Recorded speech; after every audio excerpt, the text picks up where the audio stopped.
Thank you for tuning in to Hacks and Hobbies with your host, Junaid. We're visited by our amazing guests coming from all walks of life. Want to learn their story, their struggles, and their journey on how they got to where they are today. So stick around.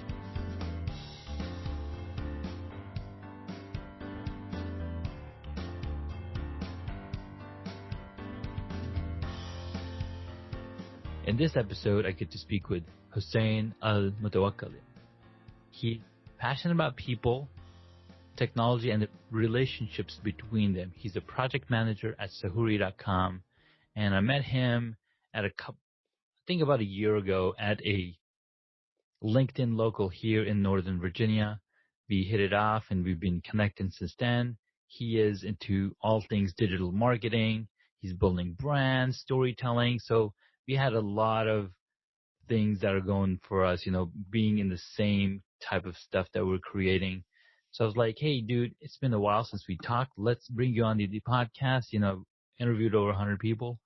And it's been really exciting because building these connections, building these relationships is what human being is being all about. So thank you, Hussain, for coming onto the podcast. Thank you for having me. You're welcome, man. Thank you. It's a pleasure. And when I first saw you at LinkedIn Local last year in Reston, I saw you I think you had a phone gimbal. Mm-hmm. And I'm saying, wow, this guy seems pretty interesting. You asked a question about you asked a question and then you had to introduce yourself, and you basically introduced yourself as a UX expert. Mm-hmm. And that was kind of something that you're interested in. So I've always loved UX, just the idea of it, and I've always wanted to kind of pick your brain on it. But I guess today we're going to talk about a lot of random things, hacks and hobbies. The possibilities are endless. So thank you for having me on, man. Absolutely, man. The possibilities are amazingly endless. I just had a conversation earlier with Dr. AJ, and we talked about so many cool things. I'm just still like coming off of that high. It's just amazing, the level of depth. And he's out in Malaysia, so it's like 11 p.m. for him. And we talked about some really cool stuff. And we went into, as human beings, we all come from our own journey, and we all make our own stories and live by our own standards. And it's really exciting, and what we make out of it at the end of it, because we all almost get a similar start when we come into the world, but then our influences, our parents, and these places that we live in, the experiences we have from the culture, makes us into a person that is here and today, and what we do with that is just so amazing. So what I really like to ask, how did you get to this point, being a project manager at this company, right? So what inspired you to get to this point, and what kind of hurdles you had to go through, to get to this point? Thank you for that question. Yeah. I love this question because I'm a nostalgic person. So taking it from the start, I'm a local kid. I went to George Mason. I studied communications. I graduated. I was looking for internships, basic thing. One of my buddies told me that there was an internship in Tyson's, and I live pretty nearby. So I said, let's do it. I got in, and I came into an interesting situation. It was an insurance company, and most insurance employees in all departments, regardless of what they're doing, creatives or non-creatives, they're always telling you the same thing. I never planned on being in this industry. One of the few professions that lacks an actual degree, so the barrier of entry is actually super low. But for me, when I came in, I definitely came in from a communication standpoint. I wanted to build that experience, and came into a really interesting company. You think of an insurance agent, and I've been in an insurance agent's office before, but you have a certain stereotype. When someone tells you you're about to meet a doctor, you have a kind of an idea of what you're about to see. I had an idea, but I was, as soon as that sound in the elevator, yeah, ding, as soon as that happened, everything changed. It's like my life changed at that moment. I walked into the office, and, you got glass doors, sliding doors, TVs on the wall, and you're thinking, what is this? What's going on right now? Yeah. I had a mini existential crisis at that moment, and I felt, immediately felt inferior. This kid with only 3 months worth of internship experience walking into this, what seemed like Fortune 500 company, everybody wearing suits, and it seemed really, it was intimidating. But that moment, that ice was broken so quickly, because the guy that was gonna interview me basically told me, he's like, "Hey, can you help me move this desk into our office?" I'm saying, "Wait a minute, what's going on? I thought you guys had everything figured out. You had the glass sliding door, man." Yeah. And basically, yeah, I did. I helped my hiring manager kind of carry the desk into the marketing office, and that's where he told me that this was a brand new department, and that before him there wasn't much in terms of marketing. The company is about 50 years old now; it was about 45 years old at the time. Yeah. But they kind of got around with the referrals and handshakes, and it worked really well for them. So what really made me fall in love with this company is just the opportunity to build something from scratch, build a brand from scratch. So I worked with that creative director and a graphic designer. We were the marketing team. I was content. She was design. He was everything. And we built this brand, man. We redid everything from the slogan to the logo itself, to the style guide, to the website, to all of our collateral. And then after that, it's just been growth year after year, and I'm growing with the company. At that time, that day, we were 20 employees. Today, we're about 50 plus. Yeah. So, and the difference for all business majors out there, I mean, the business between a 20 person company and a 50 person company is massive. Everything changes at that point, from onboarding new employees to training employees to using data to marketing to everything. And so kind of going through that shift from small mom and pop to global mid-market broker was exciting, but building that brand is really what kept me around. And there's been a lot of challenges. But what's really got me to the point of focusing on project management is those challenges, because you're always going to have a challenge. You're always going to be tested. No plan is going to go according to plan, but it's about how your strategy and how the initial plan was set up, the foundation of your planning. That's your safety net. That's kind of what helps you maneuver a project heading towards failure to success. And it's really just about mindset, and it's about managing resources. And once I started to kind of get the idea of, what is management, what is project management, you really realize that you can, as long as you have the skills and the mindset, you can apply it anywhere. And so being a marketing project manager is really just, it's been a blessing, man. It's been kind of the combination of all things that I love. And I'm so excited for 2020. You have no idea. Nice. That is awesome, dude. Wow. So you started as an intern here, and then you moved up the ranks and became the marketing manager, and managing the entire company and how they do. And when you say, there's a big difference between 20% employee and a 50%, absolutely, you're twice the size now, right? Yeah. You're you have to carry that many more people. You have that many more email addresses, that many more birthdays to celebrate, right? So it's crazy, and it's pretty amazing, because as you grow into the smaller, this company, as it grows together, they come together. And I've had that experience in my life where, I joined this company. They're about 100 people employee company here, and within the 2 years they went from 100 people to about 450 people, and it was massive growth there. And it was just amazing the way things worked. And they were primarily a technology company, so they were focusing on technology. They're focusing on helping small businesses and local businesses. So it was really, really exciting to see that change come in. And then you also see how leadership affects the entire company and the culture of the company. because sure, they say leader, a culture of a company has to be cultivated. And the only way that happens if you have the correct leaders with open Leadership. mind Absolutely. in place, because unless you have that, you're going to have a culture that doesn't grow, that you have a lot of churn, you're bringing in people and then people are just leaving because they don't feel like they're home. And it looks like what you guys did there has really brought in even more All people, about culture. right? Regardless of the type of business, it's all about culture. I mean, I'm going to go back to the Redskins.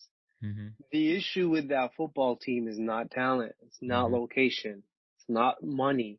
It's the culture. It's the Mm-hmm. freaking culture. And it shows in every part of your business. Yeah.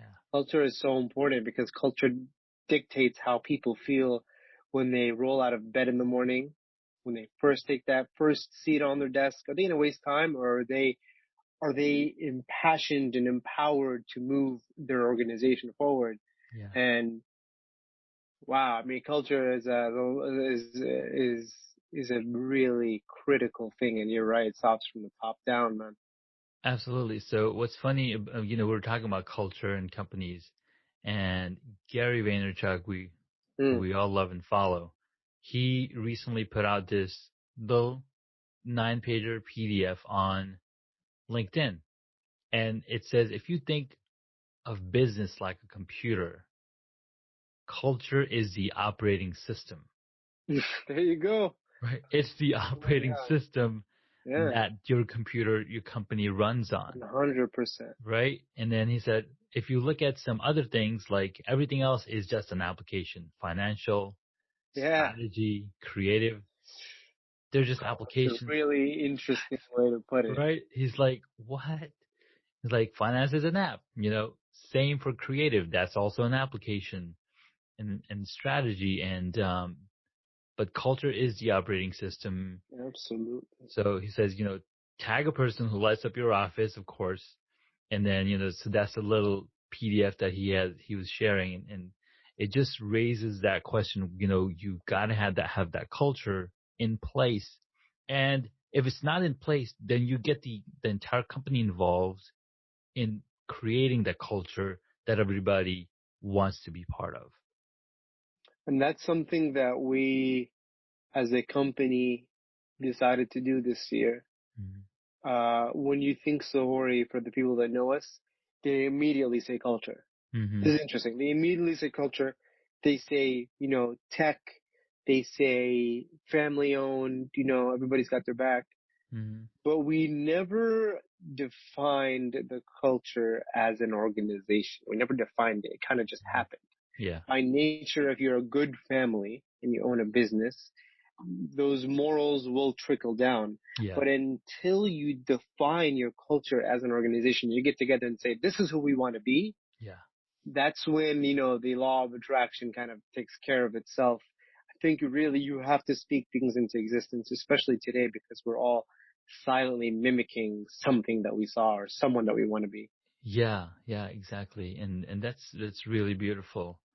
Um, Thanks, man. well, yeah, man, dude, absolutely. Because, it's these small stories, everybody's like, oh, I want to be like Gary Vee. Oh, I want to be like Tony Robbins. Like, sure, you can be, but are you really serving the audience? I mean, what are you really bringing as a value to Value. your audience? All you really need is 1,000 super fans. Like, literally, that can get you going for the rest of your life. If you just have 1,000 employees, if you just have 1,000 customers, that is all you will ever need to keep going on to eternity. Engaged customers. Yes, engaged Yeah. customers, super fans, and it's not that the customers are going to engage with you all the time. You have to initiate those engagements. I'm part of this champions Facebook group, and every single day, the admin of this group, he's asking questions. So now people jump in and start answering these questions. So you've got to have, and he's like, post down here, whoever else has a Facebook group, post on here and what it's about. And I'm like, you know what? I have a couple of groups that I have a few people in, but I'm working on the content. And he's like, content is easy. Give them what they want. Just give it out there. And I keep going into that thinking mode, like, okay, what do I got to do? What do I got to do? What do I got to do? So it's taken me some time to figure out, okay, where can I help people? How can I help people? And this is a recent revelation for myself that I mentioned earlier is to some of my other guests is that, somebody asked me, who's your audience? And I've seen that question asked a million times, right? And I just never did the homework to figure out who my audience is, do the research. And then eventually, based on what I've been doing and what I've been discovering, I was like, you know what? I am my own audience. I want to create a course. I want to create a solution. I want to create value for myself in a way that's going to help me get to that next level, right? And so I'm learning from, all these big guys, Pat Flynn, Gary Vee, Greg Roulette, and all these people are providing, they're building content. They've got amazing strategies. And so that's what I've been focusing on myself. And I was like, you know what? If I'm creating content, it's because I want to get to that next level. And I'm going to share all of these valuable stuff that I've learned to anybody who's interested in learning.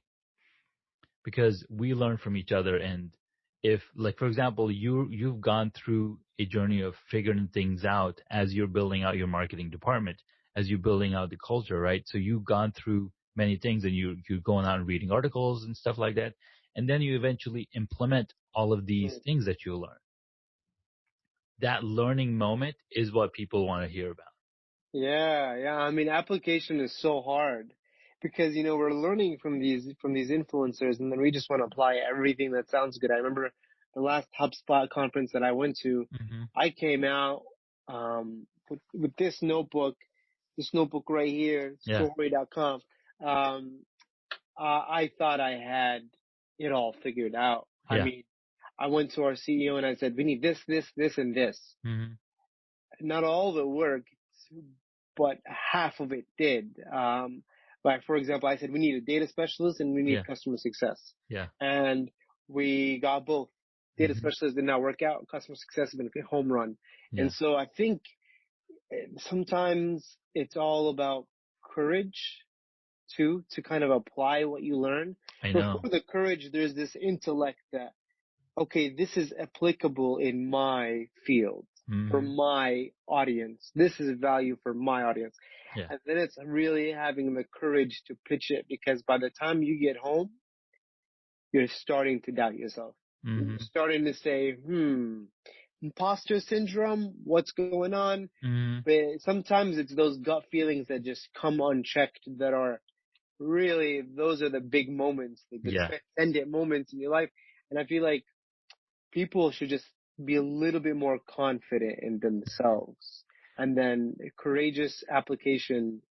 That's what these guys did. Yeah, exactly. Gary Vee, what was he doing? He built a site for his dad's liquor store in the beginning. That's all it was. Email. He was sending random emails. He did it over and over and over again. Yep. Science. He saw what worked. He found what worked and he doubled down. He didn't care about the risks involved. He went all in. And Jackie Chan was the same, man. Jackie Chan was doing his thing for 40 years and did one break. Yeah. And he finally blew up at like mid-40s. That's right. So, really, man, it's all about mindset. It's all about mindset. It's all about keep doing it. When you mentioned this imposter syndrome, and we talk about that terminology so much. And I listened to this podcast by Jonathan Stark and Rochelle Moulton, and it's called The Business of Authority. Right. So they've got like over 100 episodes now. On their 100th episode, they invited Seth Godin to talk to. But anyways, their latest episode, or the one before this, the latest one, was about imposter syndrome. And he's like, anytime you have imposter syndrome, you should think that you are in the right path, because that is a check for you that you're going to do something uncomfortable, but that's going to work out for you. Yeah.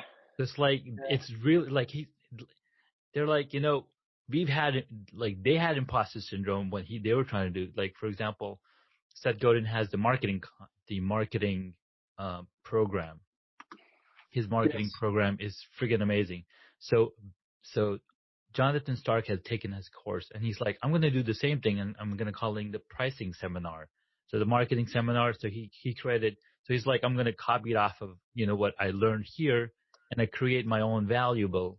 But then he's like, right when he was going to launch it, he was getting imposter syndrome.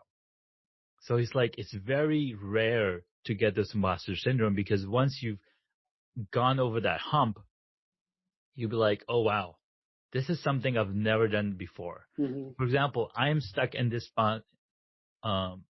imposter syndrome right now, where I'm afraid to send out an email to my audience.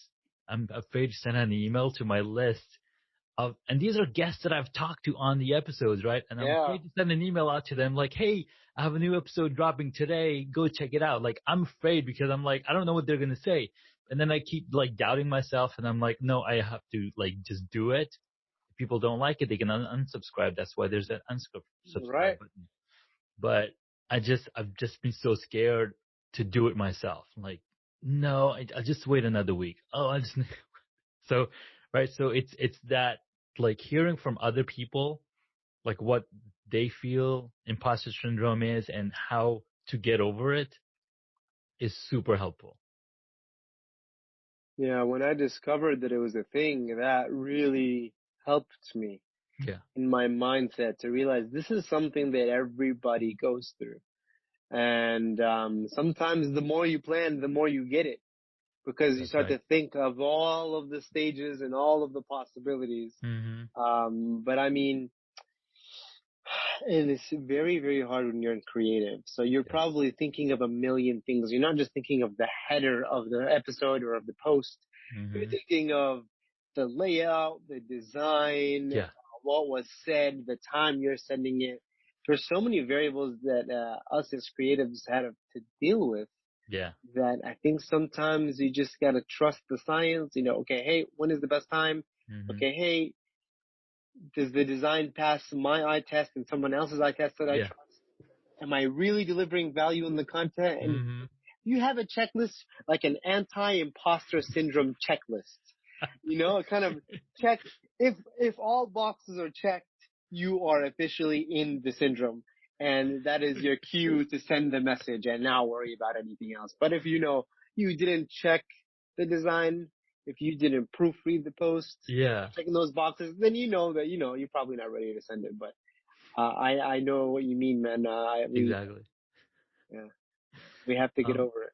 Exactly. So we do. And so there was another guest I spoke with, Jordan Gross, and he's launched something called the Cloud9 movement. And I get his emails Tuesdays and Thursdays. So I was like, I'm going to reply to him and like, dude, how do you get yourself to do this? And it's like, well, you just go to MailChimp and you create a new email and you just send it. Like, some people don't think. I know. But and I envy that. I really do. Yeah. And he's a coach himself. So I'm sure he's had to go over that imposter syndrome himself. Right. So it's just amazing. And I just looked up, when you talk about, the anti-imposter syndrome checklist, I was like, let's see if somebody's got a checklist done, right? Like, here's the things that you need to check off. There's a checklist. No, there isn't. Okay. But so that's something that, that we can create. There you go. I bet people are thinking about it. Mm-hmm. How do I fix my imposter syndrome? There's a website called impostersyndrome.com. Oh, wow. Right? So. And I bet you the guy who created it or the woman who created it, they had imposter syndrome. Yeah. And they decided to create a resource for other people to help. Yeah. And just watching Gary Vee and watching these people do the things, like, I'm following him on Facebook. So every once in a while I'll go and watch his videos. And one of the videos, he's like, people always ask me, what should we do? And he's like, do what I'm doing. Don't listen to what I'm saying. It's like anytime I put out content, like he just came out with a content called how to create 64 pieces of content from, in a day, and why you should be posting this many number of content. And it's like, that is a result of me testing stuff out for 90 to 100 days before I put out this information. Oh, wow. So he's like, I stopped putting hashtags in Instagram. Like, you don't need hashtags anymore because content, like, the system is self-aware of what these words are. Like, hashtag was Twitter's way of connecting links together because they didn't have the systems weren't smart enough to fetch the words out. They didn't have Google. So But what if you have no words? What if you're posting like a picture without a caption? Then that's a picture without a caption. You're only gonna get it in front of people who are following you, I'm guessing. Right. Because the entire idea of putting content behind the picture in Instagram specifically, there you go, and the content, so the copy that you're attaching is so it gets in front of a lot more people when they're searching words. Yeah. Because if you're posting just pictures, you're probably not really doing any digital marketing per se. Right, you're not doing digital marketing. Pictures. You're just posting picture that Instagram was intended. I mean, that type of Instagram was intended 10 years ago. Yeah. Right? It's changed massively. Absolutely. So there's so many things that we could be doing that we don't do, and that's the thing. Like, any data is good data. Bad data is good data because now you know what's not working. Good data is good data because like, the one thing that I hear is people like, oh, I wanna write a book and I want to send 100 million copies, blah blah blah. But if you don't have a draft of that book, well, you're never gonna get it done. So you got to get stuff done to get to that next level. And seeing your trajectory over at the company, so you went from being an intern to being a marketing manager, right? So you kept doing the stuff. You kept getting results. You kept doing the right stuff. You kept, even if you did the wrong stuff, well, you've learned something. You've learned a new experience, right? So there's no wrong. I mean, I guess the worst mistake people can make is not doing anything.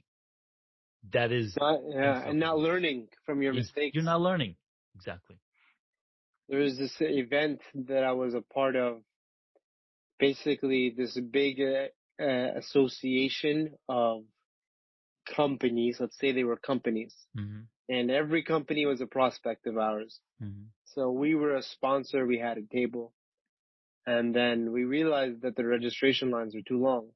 So we said, what if we propose to the board of this association that next year we sponsor, but instead of doing a table, we actually take care of the registration on their behalf. Mm-hmm.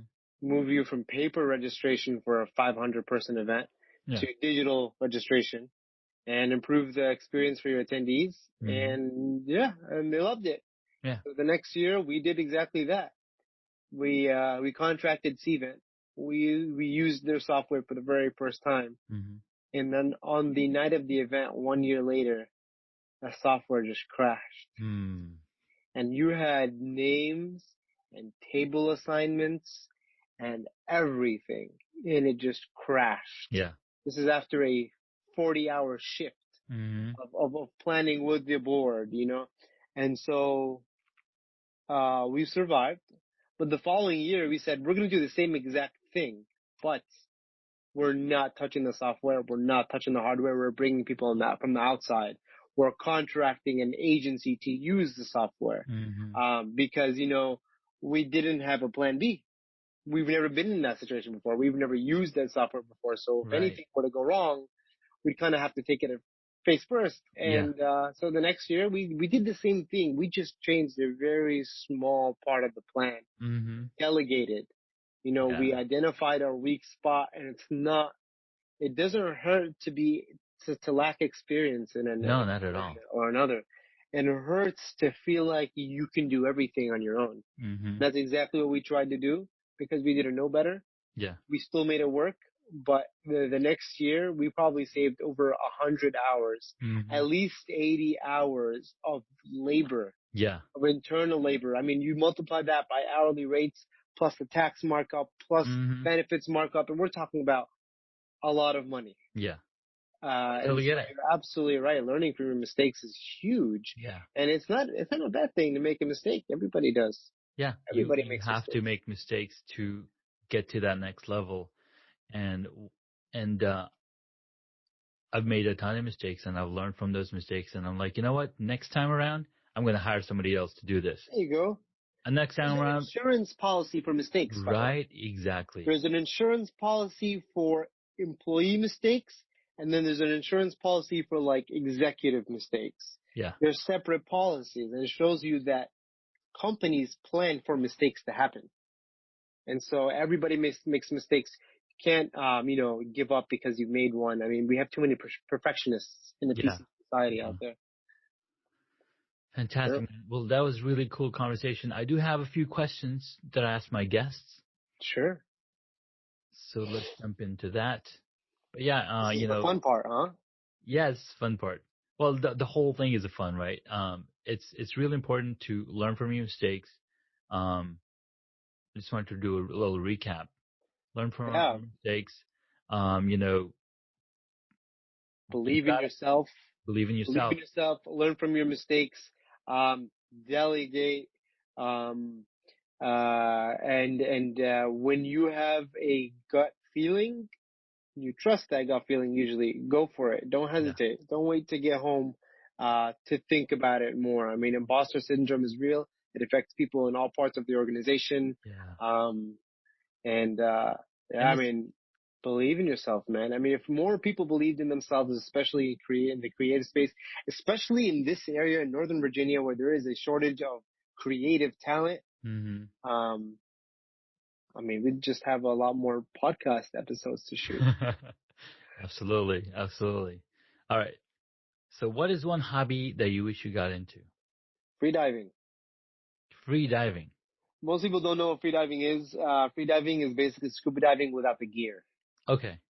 Nice. Yeah.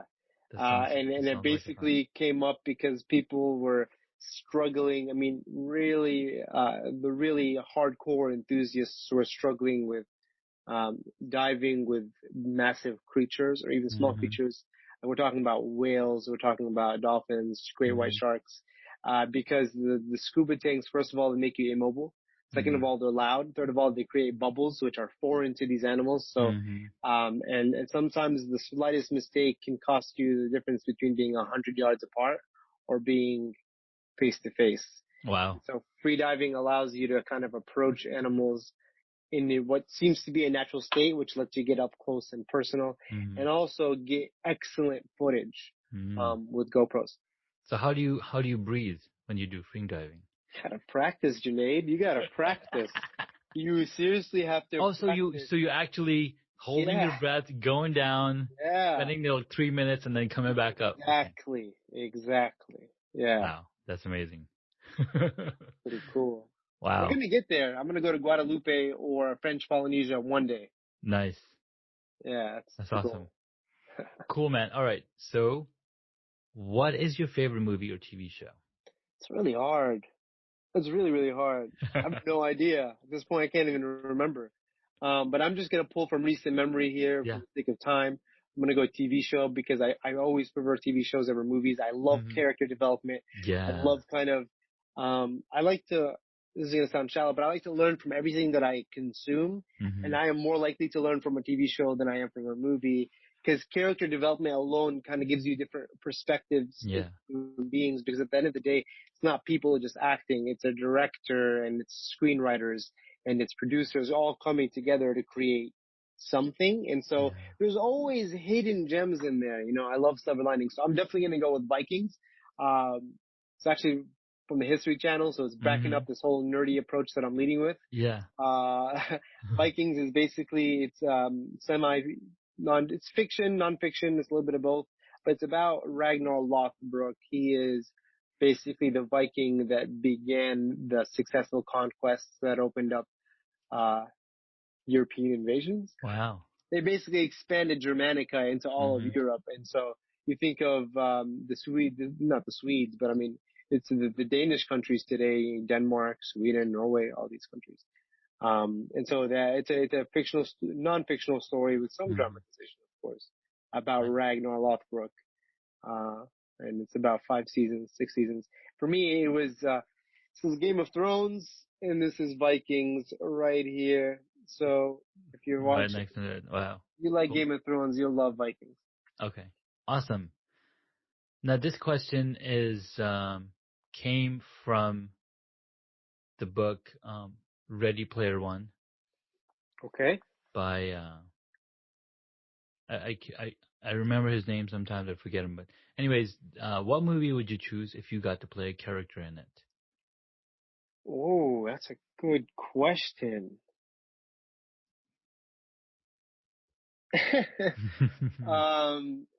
I mean, I'm going to go really interesting here. I'm going to give you a curveball. I would be Richard Parker. Does that name ring a bell? I'm trying to make it ring some bells, but I can't. Tell me. Yeah, it's going to ring all the wrong ones because it's a curveball. Life of Pi? Oh, yes. Did you watch that movie? Yes, I did. I would be the freaking tiger from Life of Pi. That's right. His name was Richard Parker. Yeah, does that count?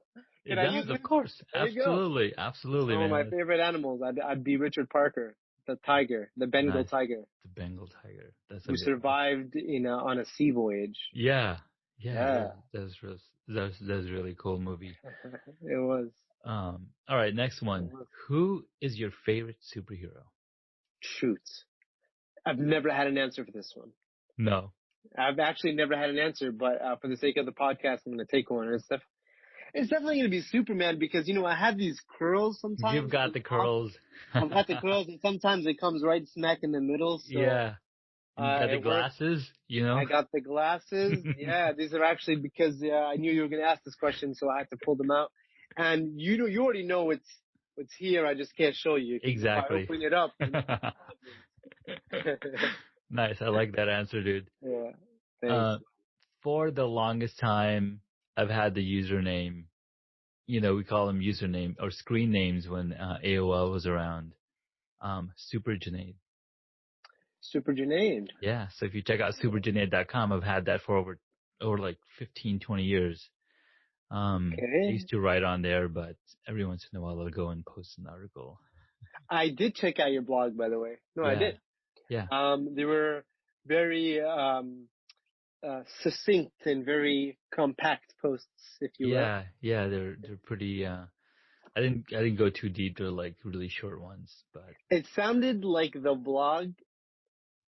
We have a blog, sohoy.com/blog, and we have a brand called Insurance in 60 Seconds.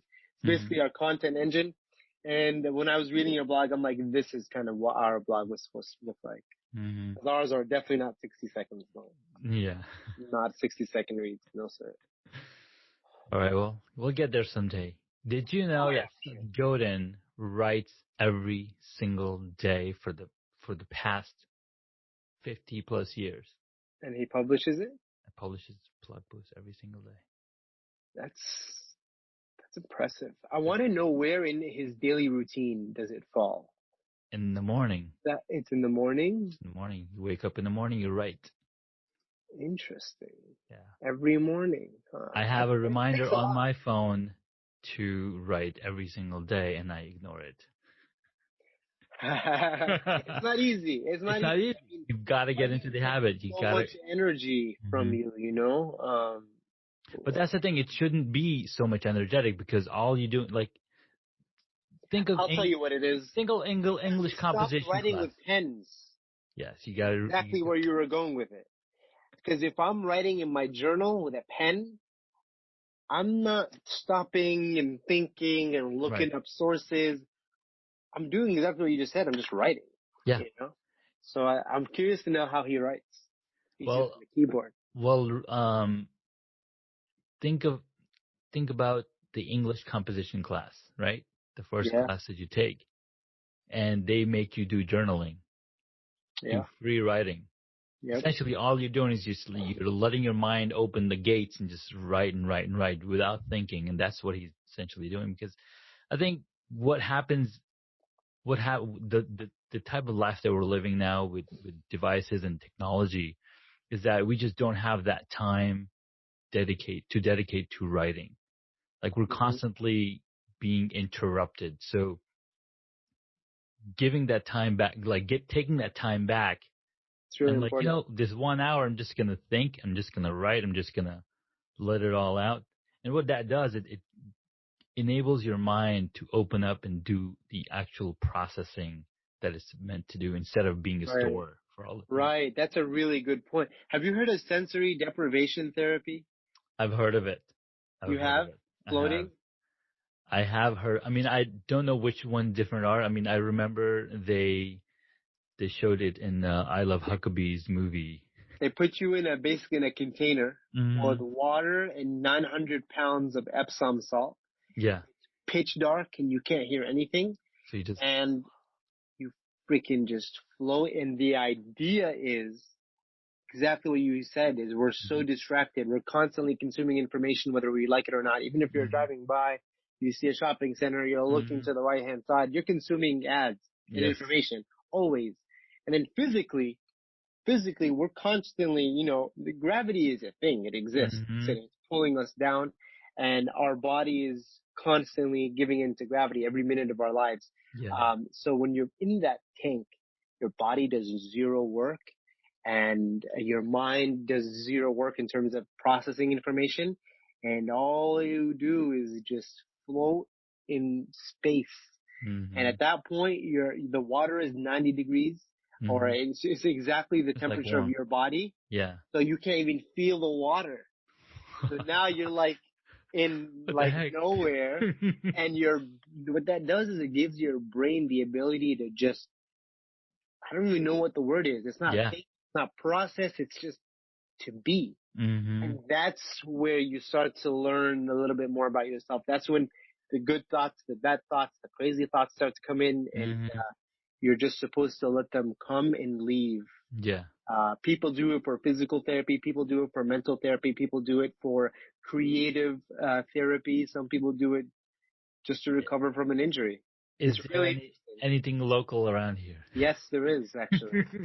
We should do it together. Yeah, dude. I wouldn't do it and do it again, but if I have to convert someone, I'll do it. It's actually in Loudon, somewhere in Ashburn. Okay. That's close to me. Yeah. Yeah, it's really interesting. Maybe we'll do it. Yeah, absolutely. Cool. All right, last question. If you were a board game, what would it be? Risk. Nice. Have you played Risk? I have played Risk. Yeah, man, that's the game. Yeah. Yeah. If they divide and conquer, but we live in a very PC society. That could be tied to a lot of different things, but it could be, yeah. In Risk, we divide and we conquer. Yes. Yeah, I love that game. It's such a great game. I have it on my phone, actually. No way. That's cool. Yeah, it's a phone app. Yeah, it's definitely Risk. I don't know why I'd be Risk. Because we all have to take more risks. You got to take more risks. Absolutely. Step out of our comfort zone and grow your mind. Absolutely. Cool, man. Well, I know we can all reach you on Sahuri.com and your LinkedIn profile. I think that's going to be added to the show notes. Is there any other you recommend? Chanceconsulting.com. Okay. Yeah. It's just a freelance site. The forwarding domain right now is kind of interesting, but that is the indefinite place to be. All right. Sweet. Well, thank you so much for your time. It was really, really awesome and really enlightening, because, the more conversations we have as human beings, because, when we hang out, we try to make small talk and whatnot, but it's when we really sit down and think deep about what we do as human beings in this world is when we really get that, that deep connection between two Absolutely. people. Yeah, absolutely. And we lack a lot of that today. Yeah. We really do. So thank you, man. Thank you, Junaid. It was a pleasure. You too, brother. Have a good day. See you. Bye. See you.